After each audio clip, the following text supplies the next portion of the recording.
तो hello friends, कैसे आप सभी लोग। तो आज की वीडियो में आपको पढ़ाने वाला हूँ सर्वनाम। तो जैसा कि आपके सामने यहाँ पे सर्वनाम दिख ही रहा होगा। तो अब हम पहले एक बार इसका मीन समझ लेते हैं कि सर्वनाम इसे क्यों कहते हैं।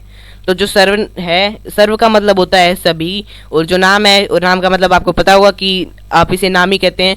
तो फ्रेंड्स, जो इसका जो अपन पूरा मीन देखते हैं तो होता है सभी का नाम। तो अब हम पहले इसके डेफिनेशन की तरफ चलते हैं।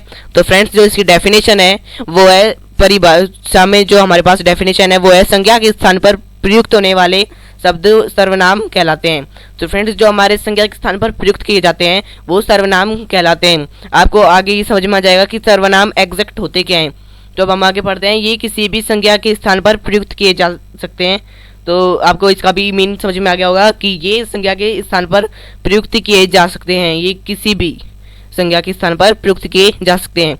तो आगे हमारे पास इसलिए हर भाषा में इनकी संख्या थोड़ी ही होती है। तो फ्रेंड्स, जो इनकी जो संख्या होती है वो हर भाषा में थोड़ी ही होती है। जैसे मैं, हम, तुम, आप, यह, वह, जो, कोई, कुछ, कौन, क्या आदि। तो फ्रेंड्स, जैसे मैंने जो आपको एग्जाम्पल दिए हैं ये सारे सर्वनाम हैं। तो फ्रेंड्स, ऐसे आपको अब थोड़ा समझ में आ ही रहा होगा कि जो आप, मैं, हम, तुम, तू, आप, यह, वह, जो, कोई, कुछ, थोड़ा, क्या, जो आप ये वर्ड यूज़ करते हैं ये सारे सर्वनाम होते हैं। तो फ्रेंड्स, अब हम आगे बढ़ते हैं। तो आगे हमारे पास है सर्वनाम का प्रयोग संज्ञा के स्थान पर होता है। तो फ्रेंड्स, जो हमारा सर्वनाम का प्रयोग है वो संज्ञा के स्थान पर होता है। तो इसलिए संज्ञा के समान ही कारक के कारण इनमें विकार या परिवर्तन होता है। तो फ्रेंड्स, का एक बार मैं आपको मीन समझा देता हूँ।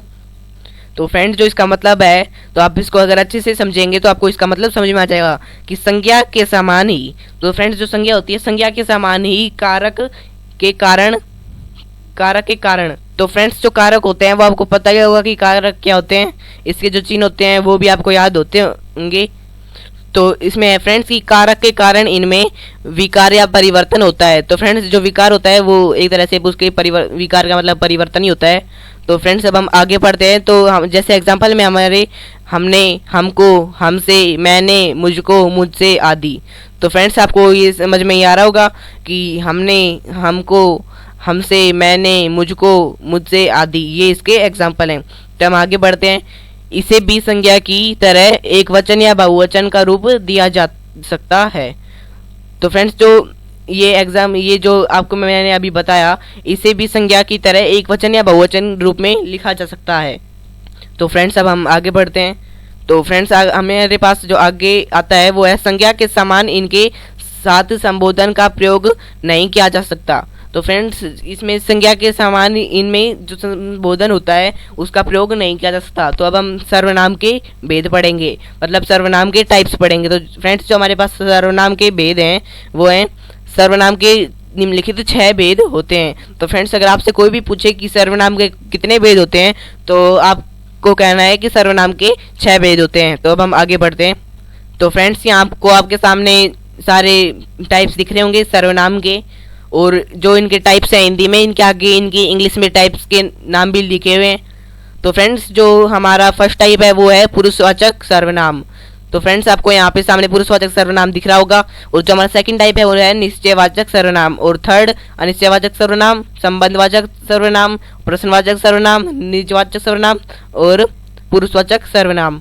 तो फ्रेंड्स, जो आपके सामने टाइप्स हैं ये सर्वनाम के टाइप्स होते हैं। और अगर अपन इन्हें इंग्लिश में देखें तो जो पुरुषवाचक सर्वनाम होता है उसे कहते हैं पर्सनल प्रोनाउन, और जो निश्चयवाचक सर्वनाम होता है उसे कहते हैं डेफिनाइट प्रोनाउन, और जो फ्रेंड्स अनिश्चयवाचक सर्वनाम होते हैं उन्हें इंडेफिनिट प्रोनाउन और संबंधवाचक रिलेटिव प्रोनाउन, और जो प्रश्नवाचक है उसको आप इंटेरोगेटिव प्रोनाउन कहेंगे, और जो निजवाचक है उसे रिफ्लेक्सिव प्रोनाउन, और जो पुरुषवाचक सर्वनाम है उसे पर्सनल प्रोनाउन। तो फ्रेंड्स, अब हम आगे बढ़ते हैं। तो जो फ्रेंड्स हमारे पास आगे दिया गया है ये हम पढ़ते हैं। तो फ्रेंड्स, अब हम आगे देखते हैं। तो यहाँ आपके सामने कहा गया है, जब कोई व्यक्ति किसी अन्य व्यक्ति के लिए कोई बात कहता है। तो फ्रेंड्स, जो यहाँ पे आपको जो 6 दिख रहा है, मैं इसे अलग कलर में एक हाईलाइट कर देता हूँ। तो फ्रेंड्स, जो ये 6 है आप इसमें आप इसको मत शामिल करना, ये मिसप्रिंट हो गया है। तो अब आगे बढ़ते हैं। तो जो हमारे पास आगे दिया हुआ है वो है, जो कोई भी व्यक्ति किसी अन्य व्यक्ति के लिए कोई बात कहता है, तो फ्रेंड्स एक बार मैं अपने हाईलाइट वाले कलर को चेंज करता हूँ। बात कहता है तो मुख्य रूप से 3 वाचक प्रयुक्त होते हैं।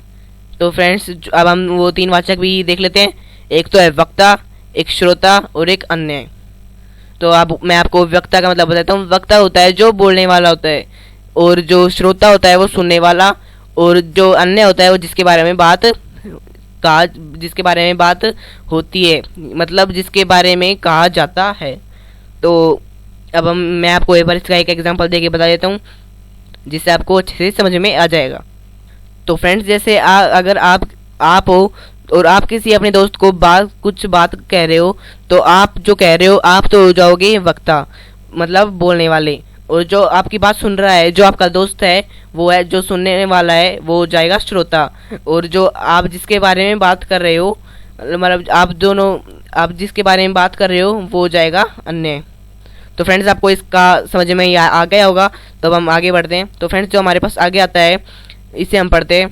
तो फ्रेंड्स हमारे सामने यहाँ का आ गया है, इसी के आधार पर अब हम पढ़ते हैं। तो यहाँ पे हमारे सामने लिखा हुआ है, जो सर्वनाम कहने वाले, सुनने वाले या जिसके विषय में कहा जाए उनका बोध कराते हैं, उन्हें पुरुषवाचक सर्वनाम कहते हैं।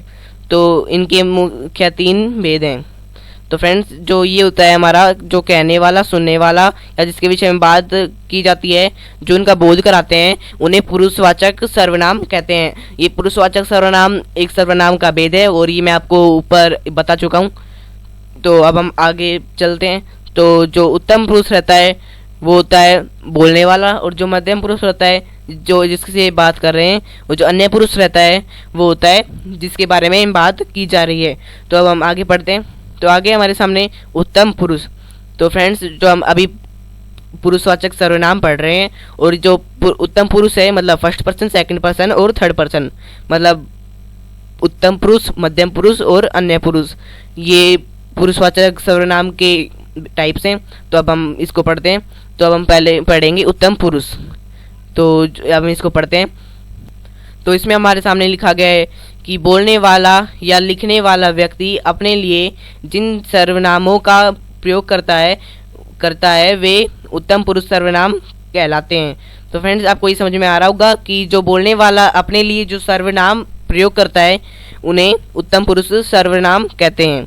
तो जैसे मैं आपको एग्जाम्पल बता देता हूँ। अगर मैं अपने बारे में कुछ बात कहूँगा तो मैं क्या क्या कहूँगा, कि मैं कहूँगा मैं, हम सब, हम लोग या आदि। तो फ्रेंड्स मैं ये सब कहूँगा, और ये आएंगे फर्स्ट पर्सन मतलब उत्तम पुरुष में। और अब हम आगे पढ़ते हैं। आगे है मध्यम पुरुष। तो फ्रेंड्स जो मध्यम पुरुष होता है वो सेकंड पर्सन होता है, मतलब जिससे अपन बात कर रहे हैं। तो अब यहाँ पे हमारे सामने है जिससे संबोधित करके कुछ कहा जाए, या जिससे बातें की जाएं, या जिसके बारे में कुछ लिखा जाए। तो फ्रेंड्स चाहे अगर आप लिख रहे हो चाहे आप बात कर रहे हो, वो सेकंड पर्सन मतलब मध्यम पुरुष में आ जाता है। जैसे मैं आपको एग्जांपल देता हूँ। तो एक बार हम यहाँ पर इसको पढ़ लेते हैं। तो इसमें जो उनके नाम में बदले में प्रयुक्त होने वाले सर्वनाम मध्यम पुरुष सर्वनाम कहलाते हैं। कौन से वाले? मध्यम पुरुष सर्वनाम। तो अब जैसे हम इसका एग्जांपल देखते हैं। अगर आप किसी अपने जैसे फ्रेंड को कुछ कहते हैं, तो आप उनको क्या क्या सर्वनाम से संबोधित करते हैं? आप कहते हैं तू, तुम, आप लोग और आप सब। तो फ्रेंड्स और अब हम पढ़ते हैं अन्य पुरुष मतलब थर्ड पर्सन। तो अब हम एक बार इसको पढ़ते हैं। तो फ्रेंड्स जो इसकी डेफिनेशन है वो है जिसके बारे में बात की जाए या कुछ लिखा जाए, उनके नाम के बदले में प्रयुक्त होने वाले सर्वनाम अन्य पुरुष सर्वनाम कहलाते हैं। तो फ्रेंड्स अगर जो थर्ड पर्सन रहता है मतलब जिसके बारे में आप बात कर रहे हैं, अगर उसके लिए आप जो सर्वनाम यूज लेंगे उन्हें आप कहते हैं अन्य पुरुष सर्वनाम। तो जैसे अगर अपन के एग्जांपल देखते हैं तो आप उन्हें किस सर्वनाम से संबोधित करेंगे? वो हैं वे, तो वे लोग, यह और आप। तो फ्रेंड्स आप इन शब्दों से आप उनको संबोधित करेंगे, ये जो सर्वनाम है। तो अब हमारे पास आता है निश्चयवाचक। तो फ्रेंड्स जो आज मैंने आपको पुरुषवाचक सर्वनाम पढ़ा दिया है, और हमने सर्वनाम के टाइप्स भी देखे, और कि कौन कौन से टाइप्स हैं, और सर्वनाम की डेफिनेशन भी देखी, और जो आगे के टाइप्स हैं इनके लिए हम एक अलग वीडियो लेके आएंगे। तो आज की इस वीडियो में इतना ही। अगर आपको ये वीडियो अच्छी लगे तो लाइक, सब्सक्राइब एंड शेयर जरूर करना। तो आज की इस वीडियो में बस इतना ही।